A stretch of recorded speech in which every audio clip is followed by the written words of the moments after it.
Hello, I'm Jordan Baumgartner, and this is an Oakland Weather Boy, and in this video we'll be covering one theory of tornado genesis.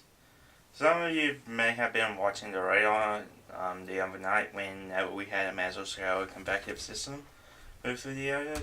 Here's one look at the radar.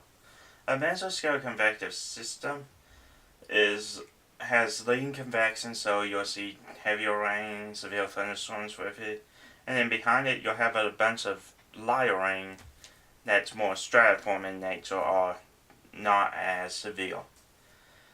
You could still get wind gusts out of them, but not as frequently. And occasionally you'll see an outflow boundary, and this is really the most important thing for this theory of tornado genesis.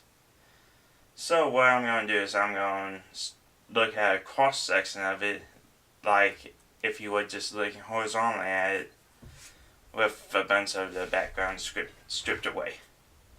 So when you do that, here's what you see. You see the thunderstorm outflow and cold and moist air mass on the left, and I say cold, it's just cool. And on the right you have untempered air mass, which is normally warmer and drier. Now, this means inside the outflow boundary you'll see heavier air, and on the outside of it you'll see lighter air. And this is what we call baroclinicity, and it generates baroclinicity vorticity. Vorticity is just the atmosphere's notion of spinning, basically. So now we have that vorticity being generated there.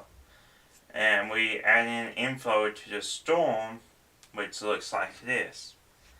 And what this does is, down at the bottom, it creates updrafts, so this forces the vorticity upward, as you see here. This gets it elevated and rides it over the top of the outflow boundary. So when we're at the top here, we have more vorticity being generated by SEAL, because you have this wind on bottom going one way and the wind on the top going other way, which are opposite to one another, and this generates SEAL. And this helps with vorticity, helps get the column spinning. So now as we move closer to the storm, okay, there's a storm. You can see the convection and a lot of trailing stratiform rain.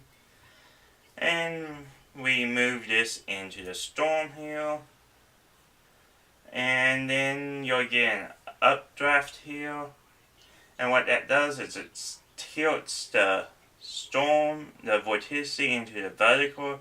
It was in the horizontal. Now we're getting the vertical component.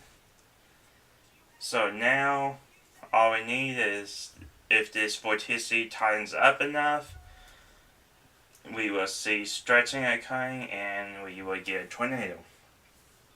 Now this doesn't always happen, but sometimes it does happen.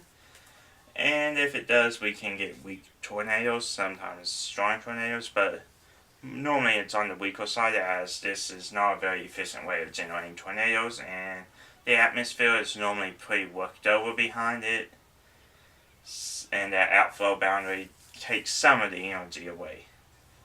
So that does it for this video. Thank you for watching, and don't forget to connect with us on Facebook, Twitter, and YouTube, as well as visit our website.